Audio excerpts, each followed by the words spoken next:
Hello dear aspirants, welcome back to voice of English. ఈ వీడియోలో మనం సబ్జెక్ట్ వర్బ్ అగ్రిమెంట్ అనే ఇంపార్టెంట్ గ్రామర్ టాపిక్ని ఇన్ డీటెయిల్గా డిస్కస్ చేద్దాం. అండ్ దీన్ని కాంకర్డ్ అని కూడా అంటారు. సో ఇది టెట్ అండ్ డిఎస్సి ఎగ్జామ్లలో ఖచ్చితంగా ఒక ప్రశ్న లేదా రెండు ప్రశ్నలు అవడానికి అవకాశం ఉంటుందని మీ అందరికీ తెలుసు. So without any further due let's get started. స్ట్రైట్గా పాయింట్కి వచ్చేద్దాం మనం. So every sentence has a subject and a predicate. అంటే ప్రతి ఒక్క సెంటెన్స్లో ఒక సబ్జెక్ట్ ఉంటుంది అండ్ ప్రెడికేట్ ఉంటుంది. సో ప్రెడికేట్ అంటే ఏంటి అంటే ఇక్కడ నథింగ్ బట్ ఒక verb and the remaining part of the sentence, right? అంటే ప్రతి ఒక్క సెంటెన్స్లో సబ్జెక్ట్ వర్బ్ అనేది ఖచ్చితంగా ఉండాలి. ఆబ్జెక్ట్ ఉండొచ్చు, ఉండకపోవచ్చు కూడా. సో ఈ సబ్జెక్ట్ అండ్ వర్బ్ మధ్య జరిగే సంబంధాన్ని లేదా ఒక గ్రామటికల్ రూల్ని మనం సబ్జెక్ట్ వర్బ్ అండ్ అగ్రిమెంట్ అని చెప్పవచ్చు. అండ్ దీన్ని కాంకర్ అని కూడా అంటారు, రైట్? సబ్జెక్ట్ అంటే ఏంటి? The person that we are talking about are doing an action in a sentence. ఏ సెంటెన్స్లో అయితే యాక్షన్ చేసేవాడిని మనం సబ్జెక్ట్ అంటాం. ఏదైనా యాక్షన్ని వర్బ్ అని అంటాం. ఈ రెండింటి మధ్య జరిగే సంబంధం ఎలా ఉంటుంది? సంబంధం దేని మధ్య అంటే మూడు ఆస్పెక్ట్స్ ఇక్కడ గుర్తుపెట్టుకోవాలి. ముందు ఎగ్జాంపుల్ చూడండి. The boy is writing, the boys are writing. ఇక్కడ బాయ్ ఉన్నప్పుడు ఈ చెప్పాం, బాయ్స్ ఉన్నప్పుడు ఆర్ చెప్పాం. వెరీ సింపుల్, అర్థమవుతుంది కదా? అదేవిధంగా the boy was writing, the boys were writing అని చెప్పాం. సో ఈ విధంగా ఎందుకు ఇలా సబ్జెక్ట్ వర్బ్ మధ్య చేంజ్ అవుతుందని చెప్పేదే ఈ టాపిక్.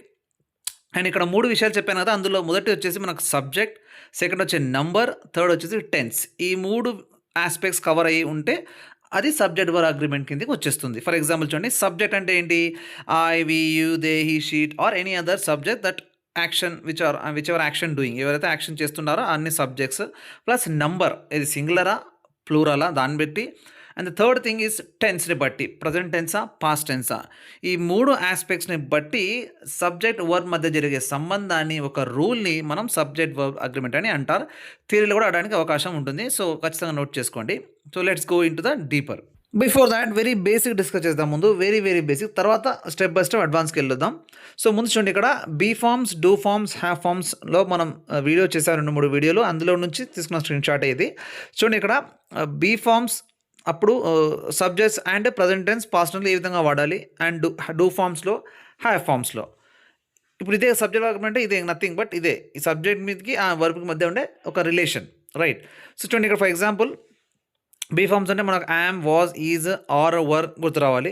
డూ ఫార్మ్స్ అంటే డూ, డస్, డిడ్. హ్యావ్ ఫార్మ్స్లో have, has or had. So I వచ్చినప్పుడు ప్రజెంట్ టెన్స్లో యామ్, పాస్ట్ టెన్స్లో వాజ్. ఇది రూల్, ఇదే సబ్జెక్ట్ వర్బ్ అంటే ఇదే. నెక్స్ట్ యూ, వి, దే అని ఏ ప్లూరల్ వచ్చినా కూడా మనం ఆర్ అని వాడతాం ప్రజెంట్ టెన్స్లో, పాస్ట్ టెన్స్లో వర్ అని వాడతాం. తర్వాత singular he, she it or any singular వచ్చినప్పుడు ప్రజెంట్ టెన్స్లో ఈజ్ వాడాలి, పాస్ట్ టెన్స్లో వాజ్ వాడాలి. ఇదే సబ్జెక్ట్ వర్బ్ అగ్రిమెంట్ అంటే నథింగ్ బట్ ఇదే. నెక్స్ట్ డూ ఫార్మ్స్లో ఇదే విధంగా డూ మన ప్లూరల్ ఫార్మ్ ఏది వచ్చినా I, you, we, they or any plural do వాడతాం. సింగులర్ వచ్చినప్పుడు డస్ వాడతాం. పాస్ట్ టెన్స్లో did is common for all subjects. అదేవిధంగా హ్యావ్ ఆర్ హ్యాస్, హ్యాడ్లో కూడా హ్యాస్ వస్తే మనం సింగులర్కి వాడతాం, ప్లూరల్ వచ్చేసి హ్యావ్ వాడతాం, అండ్ హ్యాడ్ వచ్చేసి పాస్ట్ టెన్స్లో ఎవ్రీ ప్రతి సబ్జెక్ట్కి వాడేస్తాం. ఇది బేసిక్ ఫస్ట్ రూల్. ఇది అర్థమైతే కొంచెం మనం ముందుకు వెళ్ళవచ్చు. డైరెక్ట్గా ఏదంటే రూల్స్ చెప్తే అర్థం కాదు. సో ముందు నేను ఇది తీసుకొచ్చాను. ఇది ఆల్రెడీ అర్థమైతే నో ప్రాబ్లం. ఇప్పుడు నెక్స్ట్ స్టెప్కి స్టెప్ బై స్టెప్ రూల్స్ చూద్దాం. సో నెంబర్ 1 రూల్ చూడండి ఇక్కడ first. So singular subject takes singular verb and plural subject takes plural verb. అంటే సింగులర్ సబ్జెక్ట్ వస్తే సింగులర్ వర్బే రావాలి, ప్లూరల్ సబ్జెక్ట్ వస్తే ప్లూరల్ వర్బే రావాలి, రైట్? సో ఎగ్జాంపుల్ చూడండి, ద బర్డ్ ఈజ్ ఫ్లయింగ్ అని చెప్పాం, the birds are flying. So bird singular కాబట్టి ఈజ్ వాడాలి, అండ్ బర్డ్స్ ప్లూరల్ కాబట్టి ఆర్ వాడాలి. ఇందాక కూడా డిస్కస్ చేసాం బీ ఫార్మ్స్, డూ ఫార్మ్స్. అందుకే అది అర్థం కావాలి బాగా, రైట్? నెక్స్ట్ ఇది కాకుండా ఎగ్జాంపుల్ చూడండి, ఇక్కడ ఇదే రూల్ మీద సింగులర్ సబ్జెక్ట్ సింగులర్, ప్లూరల్ వస్తే ప్లూరల్ అని దాని మీద. I dash going to movie now. ఇక్కడ యామా, ఈజా, ఆరా. I am going to movie now, right?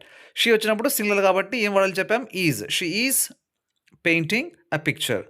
ఏదైనా వి వచ్చినప్పుడు ప్లూరల్, ఐ, వి, యూ, వేది వచ్చినప్పుడు ఏం వాడాలి, ఆర్ వాడాలి. So we are playing football. We plural కాబట్టి ఆర్ కూడా ప్లూరల్ వర్బ్. మళ్ళీ అగైన్ ఐ వచ్చింది కాబట్టి యామ్ వాడాలన్నా, బట్ ఇక్కడ చూడండి, ఇక్కడ ఎస్టర్డే అని ఉంది. So I dash going to school yesterday వచ్చినప్పుడు వాజ్ వాడాలి. I was going to school yesterday. Next చూడండి, we dash a new grammar material for the examination. We have a grammar material. Sheela dash a scooty. She has a scooty. Have form గురించి example ఇచ్చాను ఇక్కడ. తర్వాత she dash delicious food. She cooks delicious food. ఇక్కడ main verb గురించి ఇచ్చాను. The student dash the S7 exam. Students write the S7 examination. Or Mahesh dash his work last night. Last night అయిపోయింది కాబట్టి past tense. So Mahesh finished his work last night. ఈ విధంగా dash Sita write a test. Does Sita write a test do form వచ్చే example. So ఈ విధంగా మనం do be have form cover చేసేలా ముందు కొన్ని ఎగ్జాంపుల్ ఇచ్చాను. ఇది టాపిక్ భారతం అయితే మనం ముందు కూడా అర్థమవుతాయి అన్నీ కూడా. సో నథింగ్ బట్ ఇక్కడ మీరు అబ్జర్వ్ చేస్తే 3 విషయాలు మనం డిస్కస్ చేస్తున్నాం. ఒకటి subject I, you, we, they, he, she it or any other thing or verb and present tense or past tense. Okay. ఈ 3 విషయాలే ముందు చెప్పాను. సో అగ్రిమెంట్ సబ్జెక్ట్ అండ్ వర్బ్ అంటే ఏంటంటే నథింగ్ బట్ ఒకటి మన సబ్జెక్ట్ మీద, తర్వాత సింగులర్, ప్లూరల్ నంబర్ మీద అండ్ టెన్స్ మీద జరుగుతుంది. బాగా అబ్జర్వ్ చేయండి. నెక్స్ట్ వచ్చేసి మనకు error of proximity. Very very important rule అండి. ఖచ్చితంగా రేపు పొద్దున ఎగ్జామ్లో ఇలాంటి తరహా ప్రశ్నలే వస్తాయి తప్ప బేసిక్ నుంచి అసలు రావు. ఇలాంటి ఎక్సెప్షన్స్ లేదా ఇలాంటి డెప్త్ పాయింట్స్ మీదనే వస్తాయి. చూడండి ఇక్కడ ఎగ్జాంపుల్, ఎర్రర్ ఆఫ్ ప్రాక్సిమిటీ అంటే ఏంటి అంటే verb agrees with incorrect subject. అంటే వర్బ్ ఏ సబ్జెక్ట్ అగ్రీ కావాలో దాంతో కాకుండా వేరే సబ్జెక్ట్ని పట్టుకుంటుంది. దట్ ఈస్ వాట్ మిస్టేక్, అది ఎర్రర్. సో ఎగ్జాంపుల్ చూడండి అర్థమవుతుంది క్లారిటీగా. The quality of mangoes is are not good. ఇది వాళ్ళు ఇక్కడ వర్బ్ అంటే ఆర్, ఎందుకంటే మ్యాంగోస్ కంటే ఆర్ కదా వాడాల్సింది, బట్ ఇక్కడ అదే అండి మిస్టేక్. ఇక్కడ మ్యాంగోస్ వచ్చినప్పటికీ మనం వాడాల్సింది సబ్జెక్ట్ సింగులర్ ఈజ్ వాడాలి. ఎందుకంటే ఇక్కడ మనం క్వాలిటీ గురించి మాట్లాడుతున్నాం తప్ప మ్యాంగోస్ గురించి మాట్లాడడం లేదు. రైట్, ద క్వాలిటీ అనే వర్డ్ ఈజ్ ఇంపార్టెంట్ ఇక్కడ. So quality of the mangoes is not good. అదేవిధంగా the arrival of the players has or have excited the fans. So arrival వచ్చి సింగులర్ గురించి మాట్లాడుతున్నాం కాబట్టి హ్యాస్ వాడాలి తప్ప ప్లేయర్స్ కదానే హ్యావ్ అనేది వాడకూడదు. అలా జరిగితే అది ఎర్రర్ ఆఫ్ ప్రాక్సిమిటీ అవుతుంది, మిస్టేక్ అవుతుంది. హాఫ్ మార్క్ లేదా 1 మార్క్ పోతుంది. ఆ 1 మార్క్ పోయిందంటే ఏ విధంగా ఎంత కిందికి వెళ్ళిపోతాం అనేది ర్యాంక్ వైజ్ అంటే మనకు మీ అందరు తెలుసు. రైట్, అదే వేరే ఎగ్జాంపుల్ అదే విధంగా ఉన్నాయి చూడండి ఇక్కడ. The cost of these goods seem seems. Right, the noise of the children disturb or disturbs. ఇది మెయిన్ వర్బ్స్ గురించి ఇచ్చాము. ఓకే, సో చిల్డ్రన్ అంటే ప్లూరల్ కదా అని డిస్టర్బ్ అవ్వకూడదు, డిస్టర్బ్స్ రావాలి. ఎందుకంటే ద నాయిస్ అనేది ఇక్కడ సింగులర్. అదే the popularity of these films. So popularity అనేది సింగులర్ కాబట్టి ఇంక్రీజెస్ అనేది మనం రావాలి. సో దీని ఆధారంగా ఇంకొన్ని ఎగ్జాంపుల్స్ ఇచ్చాను. ఇక్కడ మీరు చూడండి, మీరే ఆన్సర్ చేయండి దీనికి. రైట్, దీనికి ఆన్సర్ మీరే కామెంట్ చేయాలి, లేదా జస్ట్ నోట్ చేసుకోండి చాలు. రైట్, సో నెక్స్ట్ పాయింట్కి వెళ్ళిపోదాం. Move to the next one. చూడండి ఇక్కడ when two subjects join by the word and they take plural verb. అంటే ఇక్కడ మనకు రెండు సబ్జెక్ట్స్ సింగులర్ సబ్జెక్ట్సే రెండు వచ్చి అండ్ అనే పదంతో యాడ్ అయి ఉంటే అది ప్లూరల్గా మారుతుంది. అంతే సింపుల్ కదండి. Let's make it very simple. ఇప్పుడు 1 + 1 అంటే 2 మారుతుంది. ఇదే విధంగా మనకు ఒక సబ్జెక్ట్ ఇంకో సబ్జెక్ట్ రెండు కలిపితే ప్లూరల్ వర్బ్గా మారిపోవాలి. ఎగ్జాంపుల్ చూడండి, Ramesh and Suresh dash best friends are. ఎందుకంటే అండ్ వచ్చింది అండ్ ద సేమ్ టైం రెండు సింగులర్ కలిస్తే ప్లూరల్గా మారిపోతుంది subject. Actor and actress dash contributed to the event. Have contribute, ఎందుకంటే అండ్ అనే పదం రెండు సబ్జెక్ట్ని కలిపింది కాబట్టి అది ప్లూరల్గా మారిపోతుంది. Teacher and student go to the school on food. రెండు టీచర్ స్టూడెంట్ కలిపి ప్లూరల్గా మారిపోయింది. ఈ విధంగా మిగతాన్ని కూడా ఇదే ఆన్సర్ వస్తుంది. చూడండి, మీరు అబ్జర్వ్ చేయాలి. సో ప్లూరల్ వర్బే వస్తుంది, ఎందుకంటే రెండు సింగులర్ కలిపినప్పుడు ప్లూరల్గా మారిపోవాలి. ఇది రూల్. రైట్, నెక్స్ట్ రూల్కి వెళ్ళిపోదాం. If two singular nouns points to the only one person or a thing, then it takes singular in number. ఇందాక చెప్పిన దానికి ఎగ్జాక్ట్ కొంచెం ఆపోజిట్. ఇందాక రెండు ఏం చెప్పారు, రెండు సింగులర్ సబ్జెక్ట్స్ అండ్తో కలిపితే అప్పుడు మనకు ప్లూరల్ రావాలని చెప్పాను. బట్ ఇక్కడ సింగులరే వస్తుంది. ఎలా అంటే చూడండి, ఎగ్జాంపుల్ చూడండి, the novelist and poet dash dead. అంటే the novelist and poet is డెడ్డా ఆర్ డెడ్డా. అండ్ ఉంది కదా, రెండు సింగులర్స్ ఉన్నాయి కదా, నావలిస్ట్ అండ్ పోయెట్. సో అప్పుడు ఆర్ రావాలి కదా, అంటే ఇక్కడ ఆర్ రాదు, ఈజే రావాలి. The novelist and the poet is dead. ఎందుకంటే refers to the same person. The novelist and poet ఒకే వ్యక్తి, అతనే నావలిస్ట్ అతనే పోయిట్. నీకు తెలుసా ఇలా చెప్తావు అంటే ఇక మనం ద అనే ఆర్టికల్ నుంచి చెప్పొచ్చు. ద నావలిస్ట్ ఉంది అండ్ ద పోయిట్ లేదు, ఓన్లీ పోయిట్ ఉంది కాబట్టి అదే పర్సన్. నెక్స్ట్ ఎగ్జాంపుల్ చూడండి, quite opposite, the novelist and the poet.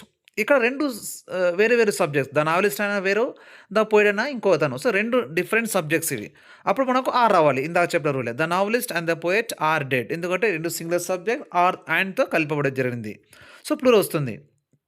Next ఒకటి, the director and the producer refers to the one person. The director అతనే, ప్రొడ్యూసరు అతనే. Right, తర్వాత next the director and the producer. అప్పుడు వేరు వేరు, the director అనే ఇంకో పర్సన్, ప్రొడ్యూసర్ ఇంకో person. Refers to different persons. ఇక్కడ ఇద్దరు వేరు వేరు వ్యక్తుల గురించి వస్తుంది. సో ఎలా చెప్తామంటే ఇందాక చెప్పాను కదా, ద అనే ఆర్టికల్ గుర్తుపెట్టుకోవాలి. ద వచ్చిందంటే రెండు వేరు వేరు పర్సన్స్, ద రాలేదంటే అదే సబ్జెక్ట్. సో అలాంటప్పుడు మనం సింగులర్ సబ్జెక్ట్ వస్తుంది. చూడండి ఎగ్జాంపుల్స్ అర్థమవుతుంది క్లారిటీగా. The chief engineer and the manager of the factory. So రెండు దానిలో కూడా ఆర్టికల్ దా వచ్చింది కాబట్టి రెండు వేరు వేరు సబ్జెక్ట్స్, సో ప్లూరల్గా మారిపోతుంది. So the chief engineer and the manager of the factory have agreed. Next, the principal and the HOD of the English. So, principal and HOD ఇతనే 2 ప్రిన్సిపల్ అతని వ్యక్తే, హెచ్ఓడి కూడా అతనే కాబట్టి ఈజ్ అరైవింగ్ సింగులర్ అనేది ఇక్కడ వచ్చేస్తుంది. అబ్జర్వ్ చేయండి.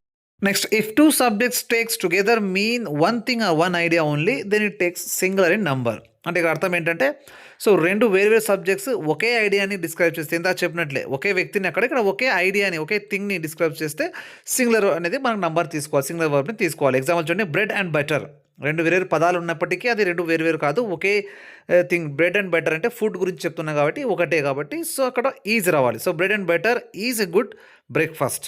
Alright. So 2 different subjects shares one idea. So 2 వేరే సబ్జెక్ట్ ఉన్నప్పటికీ ఒక ఐడియాని డిస్క్రైబ్ చేస్తున్నాయి. Next time and tide waits for none. ఎందుకు 2 పదాలు ఉన్నాయి కదా! వెయిట్ అని ప్లూరల్ రావాలి కదా! అంటే కాదు సింగులరే రావాలి. ఎందుకంటే అది ఒకే ఐడియాని డిస్క్రైబ్ చేస్తున్నాయి. Honour and glory dash has his reward. So is or అంటే మనకు ఈజ్ రావాలి. ఎందుకంటే అది ఒకే ఐడియాని డిస్క్రైబ్ చేస్తున్నాయి. సో అదేవిధంగా మనం కొన్ని ఎగ్జాంపుల్ కూడా కింద ఇచ్చాను. ఎక్స్క్లూజివ్‌లీ దీని మీదనే ఆధారపడి ఉంటుంది. అబ్జర్వ్ చేయండి అండ్ నోట్ చేసుకోండి. Move on to the next one. So next డీప్‌గా వెళ్ళే కొద్దీ అడ్వాన్స్ పాయింట్స్ వస్తాయని నోట్ చేసుకోవాలి. సో స్క్రీన్ మీద కనపడే ఈ పదాలు ఏదొచ్చినా కూడా like each, every, either, neither, everyone, someone, no one, none, somebody, nobody, anybody, nothing, anything, everything, little, one, any, many, many and, more than one ఇలాంటి పదాలు ఏదొచ్చినా కూడా ఇవన్నీ సింగులర్ సబ్జెక్ట్ కిందకి పరిగణించబడతాయి. కాబట్టి సింగులర్ వర్బే ఆన్సర్‌గా తీసుకోవాలి. ఇవన్నీ ఇండెఫినిట్ ప్రొనౌన్ కిందకి వస్తాయి. సో మనకు ఇప్పుడు అది అవసరం లేదు. ఈ పదాలు ఏదొచ్చినా కూడా ఇది సింగులర్ సబ్జెక్టే కాబట్టి సింగులర్ వర్బే తీసుకోవాలి. సో ఎగ్జాంపుల్ చూడండి అర్థమవుతుంది. సో వెరీ ఇంపార్టెంట్ టాపిక్ అండి ఇది. ఇది డైరెక్ట్‌గా సబ్జెక్ట్ వర్బ్ అగ్రీమెంట్ ఈ ప్రశ్న అనేది డైరెక్ట్‌గా ఇవ్వరు. ఇది టెన్స్‌ని బట్టి కూడా రావచ్చు, సింగులర్ ప్లూరల్ బట్టి కూడా రావచ్చు, లేదా కరెక్షన్ ఆఫ్ సెంటెన్స్‌లో కూడా రావచ్చు, లేదా యాక్టివ్ పాసివ్ వాయిస్ కింద కూడా రావచ్చు. ఏ విధంగాన కూడా మనకు రావచ్చు అవకాశం ఉంది కాబట్టి ఇంపార్టెంట్ అనేది బాగా మీరు నోట్ చేసుకోవాలి అండ్ అబ్జర్వ్ చేయాలి. చూడండి ఇక్కడ example each of the girls dash given a prize. So girls ఉంది కాబట్టి వర్బ్ పెట్టేద్దామా అంటే ఇందాక చెప్పినట్టు ఎయిర్ ఆఫ్ అప్రాక్సిమేట్ కిందకి వచ్చేస్తుంది. So each of the girls each అనే వర్డ్ వచ్చింది కాబట్టి అది సింగులరే right. So each of the girls was given a prize. కళ్ళు మూసుకొని రాసేయాలి ఇంకా no doubt. Next every student dash gone. Every student have gone. ప్రతి ఒక్కరు వెళ్ళిపోయారు కాబట్టి హ్యావా కాదు ఎవ్రీ అంటే సింగులర్ కింద తీసుకోవాలంటే every student has gone. Someone dash knocking the door. Someone is knocking the door. Neither of the question is easy. So neither వచ్చింది కాబట్టి సింగులర్. సో పైన కనబడే పదాలు ఏది వచ్చినా కూడా సింగులర్ వర్బే తీసుకోవాలి. ఎందుకంటే ఇవన్నీ కూడా సింగులర్ సబ్జెక్ట్సే. I hope it is clear. లేకుంటే ఇంకోసారి వినండి అర్థమవుతుంది. So let's move on to the another rule. When 2 subjects joint by these words అంటే సెంటెన్స్‌లో ఒక సబ్జెక్ట్ ఉండాలి రూల్ ఏం లేదు కదా! 2 సబ్జెక్టులు కూడా ఉండొచ్చు. సబ్జెక్ట్ 1, సబ్జెక్ట్ 2 అలా సబ్జెక్ట్ 2 ఉన్నప్పుడు ఆ 2 సబ్జెక్టులు కూడా ఈ పదాలతో యాడ్ అయి ఉన్నప్పుడు ఫర్ ఎగ్జాంపుల్ ఏది అంటే with, together with, along with, as well as, accompanied by, like, and, not, in addition to, rather than, more than, unlike, besides ఈ విధంగా మనకు సబ్జెక్ట్ 1 అండ్ 2 ఉండి ఈ పదాలతో యాడ్ అయి ఉంటే మనం ఏ సబ్జెక్ట్ తీసుకోవాలి పరిగణలోకి అంటే వర్బ్ అనేది మనకు సబ్జెక్ట్ 1కే తీసుకోవాలి. చూడండి example the teacher along with the students dash going to the seminar. So ఇందాక చెప్పినట్టు the teacher the students 2 different subjects ఇందాక చెప్పిన వర్డ్స్తో యాడ్ అయి ఉంటే అందులో నుంచి అలాంగ్ విత్ అనేది అందులో నుంచి ఒక పదం కదా. సో ఈ 2 సబ్జెక్ట్స్‌కి ఇలాంటి పదాలు వచ్చినప్పుడు మనం కన్‌ఫ్యూజ్ అవ్వడానికి అవకాశాలు ఉంటాయి. కాబట్టి మనం టక్కున స్టూడెంట్ చూసి మనం వర్బ్ పెట్టేయకూడదు రాంగ్ అవుతుంది. So the teacher first subject ఏది ఉంటే అదే ఇంపార్టెంట్.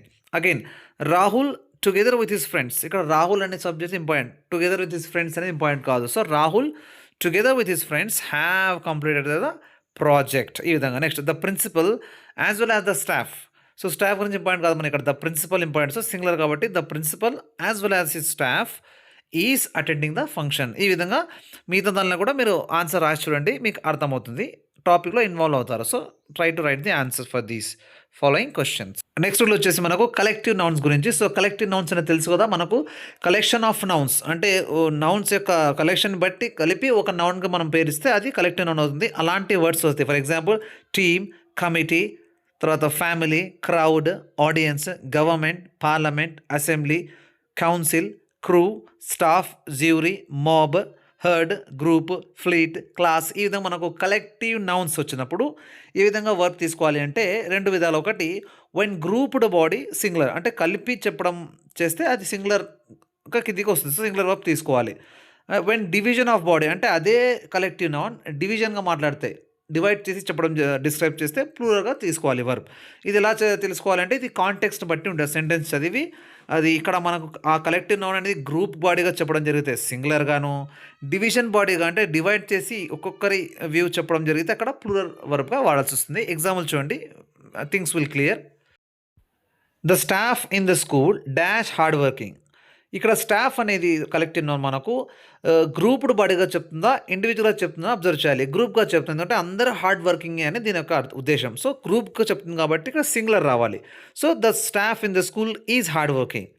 సిమిలర్ నెక్స్ట్ చూడండి, the staff of the school dash finished their work. అంటే ఇక్కడ మనకు వర్క్ అందరూ ఒకే వర్క్ అని కాదు, ఇక్కడ ఇండివిజువల్గా వాళ్ళకు ఒక టాస్క్ ఉంది, అది అందరూ ఫినిష్ చేసి అన్నప్పుడు మనకు ప్లూరల్గా వస్తుంది ఇక్కడ. So the staff of the school have finished their work. ఇది ఇక్కడ ప్లూరల్గా వచ్చింది అంటే ఇక్కడ వీఆర్ టాకింగ్ అబౌట్ డివిజన్, ఇండివిజువల్గా మాట్లాడుతున్నాం. స్టాఫ్లో ప్రతి ఒక్క మెంబర్ గురించి ఇండివిజువల్గా మాట్లాడుతున్నాం. ఫస్ట్ ఎగ్జాంపుల్లో స్టాఫ్ అంటే సింపుల్ అందరు కలిపి ఒక నౌన్ ఒక పేరు ఇచ్చాం. ఎగ్జాంపుల్ నెక్స్ట్ చూడండి, అర్థమవుతుంది. The committee dash visiting the next week. The committee is visiting the next week. ఎందుకంటే కమిటీ సింగులర్గా మాట్లాడుతున్నాం, ఎందుకంటే ఇక్కడ కలిపి ఒక నౌనే. అదే ఇప్పుడు ఇండివిజువల్గా మాట్లాడితే the committee dash discussing the issue among them self. వాళ్ళలో వాళ్ళే డిస్కస్ చేస్తున్నట్టే ప్రతి ఒక్కరు ఆ కమిటీలో ఉన్న మెంబర్స్ అందరూ డిస్కస్ చేస్తున్నారు కాబట్టి అక్కడ మనకు ఆర్ అనేది రావాలి. Right, try to observe. Next the class dash favour of the teacher. The class is in favour of the teacher. ఇక్కడ ఎందుకంటే క్లాస్ మొత్తం కలిపి ఒకటే మనం ఆడుతున్నాం సింగులర్గా. సో ఈ సింగులర్ అంటే వస్తుంది. అదేవిధంగా class dash appearing the new teacher. The class are appearing before their teacher. అంటే ఇక్కడ మన క్లాస్ మొత్తం అంటే ఇండివిజువల్ మాట్లాడుతాం, ప్రతి ఒక్క స్టూడెంట్స్ ఆ క్లాస్లో కొత్త టీచర్ ముందు ప్రజెంట్ అవుతున్నారు అని దీని యొక్క ఉద్దేశం. అబ్జర్వ్ చేయండి బాగా. సింగులర్గా మాట్లాడినప్పుడు ఒక నౌన్ కలెక్టివ్ నౌన్ సింగులర్గా మాట్లాడినప్పుడు సింగులర్ వర్బ్ వస్తుంది. డివిజన్గా ఇండివిజువల్గా మాట్లాడినప్పుడు ప్లూరల్ వర్బ్ వస్తుంది. అబ్జర్వ్ చేయండి. నెక్స్ట్ చూడండి, when two subjects combined with or, nor, either or, neither nor. So ఈ 4 పదాలతో కలిపిన 2 సబ్జెక్ట్స్, అప్పుడు మనం ఏ వర్బ్ తీసుకోవాలి అంటే ఏ వర్బ్ అయితే సబ్జెక్ట్కి దగ్గరలో ఉందో అది తీసుకోవాల్సి వస్తుంది. ఎగ్జాంపుల్ చూడండి, so either the teachers or the principal is attending the meeting అని చెప్పాం. సో ఇక్కడ ఈజ్ అంటే వర్బ్కి దగ్గరలో ఏదంటే ప్రిన్సిపల్ అని ఉంది, అది సింగులర్గా ఉంది కాబట్టి ఈజే వాడాం. సో వర్బ్కి దగ్గరలో ఉన్న సబ్జెక్ట్ కన్సిడర్ చేయాలి. ఇదే సెంటెన్స్ రివర్స్గా రాస్తే చూడండి, either the principal or the teachers అన్నాం. సో టీచర్స్ అనే ప్లూరల్ వాడాం కాబట్టి వర్బ్ కూడా ఆర్ అనే వర్బ్ వాడాం. So are going to the decide. సో ఈ విధంగా మనకు సో వర్బ్ ప్లేస్ చూసుకోవాలి. వర్బ్ ప్లేస్ దగ్గరలో ఉండేది సింగులర్ అయితే సింగులర్ వర్బ్ మార్చేయాలి, ప్లూరల్గా ఉంటే ప్లూరల్గా మార్చేసేయాలి. రైట్. ఇంకొక ఎగ్జాంపుల్ చూడండి ఇక్కడ. So neither the students nor the teacher dash present. So verb నేను ఇక్కడ ఎంటీ పెట్టాను. సో ఆ వర్బ్ ఏది రావాలి అంటే వర్బ్కి దగ్గర ఉన్న సబ్జెక్ట్ ఏది, టీచర్ అనే సబ్జెక్ట్. స్టూడెంట్ కూడా సబ్జెక్టే బట్ దగ్గరలో టీచర్ అని ఉంది కాబట్టి సో టీచర్ సింగులర్ కాబట్టి was present. Next question, neither the teacher nor the students dash present. So వర్బ్కి దగ్గరలో స్టూడెంట్స్ ప్లూరల్ ఉంది ఈసారి కాబట్టి మనం ప్లూరల్గా మార్చాలి. So were present. సో ఈ విధంగా. నెక్స్ట్ అండి, the players or the captain. Captain singular కాబట్టి ఈజ్ వాడాం. నెక్స్ట్ దానిలో the captain or the players, so are వాడాం. నెక్స్ట్ రూల్ వచ్చేసి మనకు ద ప్లస్ అడ్జెక్టివ్ వచ్చిందంటే that will change to plural subject. So plural subject వచ్చిందంటే మనం ప్లూరల్ వర్బే వాడాలి. ఎగ్జాంపుల్ చూడండి, the injured dash shifted to hospital. So the injured అని చెప్పామంటే ఇంజ్యూర్ అయిన వాళ్ళందరూ, సో ఆ క్లాస్ మొత్తం ఆ రేస్ మొత్తం వస్తుంది కాబట్టి సో మనకు the injured are shifted to hospital. ఆర్టికల్లో డిస్కస్ చేస్తాం ఈ విధంగా. ద ప్లస్ వచ్చిందంటే ఆ క్లాస్ మొత్తం, ఇక్కడ ద ప్లస్ అడ్జెక్టివ్స్ అంటే ఆ వాళ్ళంతా ఆ కలిపి మొత్తం ఒక ప్లూరల్ సబ్జెక్ట్గా మారుతుంది. నెక్స్ట్ చూడండి, the poor dash honest. The poor are honest, ఎందుకంటే పూర్ కలిపి మొత్తం కలిపి ప్లూరల్ సబ్జెక్ట్గా మారిపోయింది.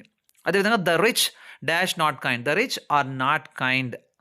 ఈ విధంగా మిగతా. సో ద బ్లైండ్ అంటే ద బ్లైండ్ వాళ్ళందరూ కలిపి సో ప్లూరల్ వర్బ్ వాడాలి. ద బ్రేవ్ మొత్తం కలిపి బ్రేవ్ వాళ్ళందరూ, సో ఇది కూడా ప్లూరల్ వర్బ్గా వాడాలి. రైట్. నెక్స్ట్ సెంటెన్స్లో మనం ఐ విష్ కానీ ఇఫ్ ఐ కానీ చూస్తామంటే మాత్రం వర్బ్ని వర్ అనే డిఫాల్ట్గా వాడాలి.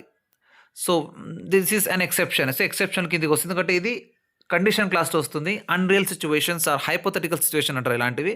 సో ఇలా వచ్చినప్పుడు మనం వరే డిఫాల్ట్గా వాడాలి. ఎగ్జాంపుల్ చూడండి, I wish I dash CM. I wish I actual I వచ్చిందంటే వాజ్ కానీ ఈజ్ కానీ వాడాలి జనరల్గా, బట్ ఇక్కడ మాత్రం ఎక్సెప్షన్ వరే వాడాలి. I were CM. If I were a rich person I would help people like that అలా. So next, I wish I dash clever. I were clever. I was కాదు, ఐ ఈజ్ కాదు. Next, if I dash a bird I would fly. If I were a bird. ఇది exception గుర్తుపెట్టుకోవాలి. Next అండి a sentence begins with a number of, అప్పుడు మనం plural వర్బ్గా వాడాలి. అదేవిధంగా the number of వచ్చిందంటే మాత్రం సింగులర్ వర్బ్ వాడాలి. అబ్జర్వ్ చేయాలి. నెక్స్ట్ చూడండి ఎగ్జాంపుల్ చూడండి, a number of students dash attending the class. A number వచ్చింది కాబట్టి ప్లూరల్ వాడాలి. సో ప్లూరల్ ఇక్కడ ఆర్ అటెండింగ్ ద క్లాస్. అదేవిధంగా సేమ్ సెంటెన్స్ చూడండి, ద వాడడం just the number of students dash attending the class. The number of వచ్చింది కాబట్టి singular, so the number of students is attending the class. Next చూడండి, a number of actors dash contributed to the event. So a number of actors a వచ్చింది కాబట్టి plural వాడాలి కాబట్టి have contributed. అదేవిధంగా the number of actors కాబట్టి ఇక్కడ singular కాబట్టి has వాడాలి. అదేవిధంగా here dash the number of new collections. The number అంటే singular, so here is the number of. అదేవిధంగా here are the number of, here are a number of new collections. ఎందుకంటే a number కాబట్టి plural వాడాలి. So note చేయండి. Next అండి, if a plural noun denotes a definite quantity, time, amount, distance, then it takes singular verb. So ఏదైనా plural verb noun అనేది మనకు definite quantity కానీ ఒక టైంని కానీ డిస్టెన్స్ కానీ తెలిపితే సింగులర్గా వాడాలి. అదేవిధంగా మనకు నేమ్ ఆఫ్ ద కంట్రీ కానీ ఆ టైటిల్ ఆఫ్ బుక్స్ వచ్చినప్పుడు కూడా మనం సింగులరే వాడాలి. సింగులర్ వర్బ్ గుర్తుపెట్టుకోండి. ఎగ్జాంపుల్ చూడండి, the United States of America, ఎందుకంటే టైటిల్ ఆఫ్ ఎ కంట్రీ కాబట్టి singular, is the best or a beautiful country. ఈ విధంగా next, Gulliver travels dash novel of adventurous. ఎందుకంటే ట్రావెల్స్ అని వచ్చింది కానీ మనం ఆర్ వాడకూడదు. గలివర్ ట్రావెల్ అనేది సింగులర్, సో ఈజ్ వాడాలి. So next 10 miles is not a big distance. So 10 miles వచ్చింది కదా అంటే ప్లూరల్ ఫామ్ కదా, చాలా మైల్స్ ఒకటి కంటే ఎక్కువ ఉంది 10 కదా అనుకొని మనం ప్లూరల్ పెట్టకూడదు. సో 10 miles అనేది సింగులర్, ఎందుకంటే డెఫినెట్ డిస్టెన్స్ తెలుస్తుంది కాబట్టి ఈజే వాడాలి. సింగులర్ వాజ్ ఇస్తే ఆప్షన్లో వాజ్ తీసుకోవాలి సింగులర్వి. అదే 5 lakh rupees dash is a large some. So 5 lakh rupees అంటే ఎక్కువ అమౌంట్ కదా, ఒకదానికంటే ఎక్కువ ఆర్ పెట్టకూడదు. సో మనం 5 lakh rupees అని వచ్చినా కూడా ఈజే వాడాలి. లాస్ట్ టైం మనకు టెట్లో కూడా ఈ ఈ ఈ ఎక్సెప్షన్లోనే పెట్టించండి. సో జాగ్రత్త. నెక్స్ట్ నెక్స్ట్ చూడండి, the following words always takes a singular verb. So ఇవన్నీ సింగులర్ వర్బ్నే తీసుకుంటాయి ఆల్వేస్, ఎప్పుడు కూడా. ఎగ్జాంపుల్ చూసి news, wages, physics, politics, mathematics, economics, ethics, phonetics, gymnastics, electronics, ఈ విధంగా సబ్జెక్ట్ పేర్లు కానీ. అదేవిధంగా మనకు ఇంకొన్ని words like advice, furniture, baggage, information, iron, knowledge, poetry, scenery, stationery, storm, traffic, work, evidence. So ఈ విధంగా ఇవన్నీ కూడా మనకు ఎప్పుడు సింగులర్ వర్బే తీసుకోవాలి. ఇవి కానీ మనకు సెంటెన్స్లో వచ్చిందంటే మనం ఆల్వేస్ ఎప్పుడు కూడా గుర్తుపెట్టుకోవాలి, సింగులర్నే క్యారీ చేస్తాయి. ఇంకొన్ని చూడండి equipments, luggage, percentage, dirt, dust, electricity, music, bakery, pottery, behaviour. ఈ విధంగా మనకి ఈ పదాలు అన్నీ కూడా ఆల్వేస్ దే క్యారీ సింగులర్ అనేది గుర్తుపెట్టుకోవాలి. నెక్స్ట్ అంటే దీనికి ఎగ్జాక్ట్లీ ఆపోజిట్ అండి. ఇప్పుడు these words always carry plural verb. So ఎప్పుడు మనం ప్లూరల్ వర్బే తీసుకోవాలి సెంటెన్స్లో ఇవి కనపడితే. ఏంటి ఆ వర్డ్స్ అంటే ఇవి: scissors, trousers, pants, pyjamas, savings, valuables, shorts, spectacles, goggles, binoculars, sun glasses, surroundings, wages, belongings, outskirts, particulars, assets, regards, etcetera. So ఇవన్నీ ఇలాంటి పదాలు ఇంకొన్ని ఉన్నాయి, చాలా ఉన్నాయి ఇలాంటివి. సో ఈ పదాలు వచ్చినాయి మనకు సెంటెన్స్ చూసామంటే we have to take plural వర్బే. సో ఆప్షన్లో ప్లూరల్ వర్బే ఖచ్చితంగా చూసుకొని మనం ఆప్షన్ పెట్టాల్సి వస్తుంది. So that's all for today's video అండి. సబ్జెక్ట్ వర్బ్ అగ్రిమెంట్ మీద అన్ని ఎక్సెప్షన్స్, అన్ని రూల్స్ ఒకే చోట నేను గ్యాదర్ చేయడం జరిగింది. సో మీకు ఇది చదివితే చాలు, ఇంకా మీరు ఏ బుక్ చూడాల్సిన అవసరం లేదు ఈ టాపిక్ మీద. జస్ట్ కొన్ని ప్రాక్టీస్ చేసుకుంటే చాలండి. So thank you so much for watching. See you in the next video. Happy learning.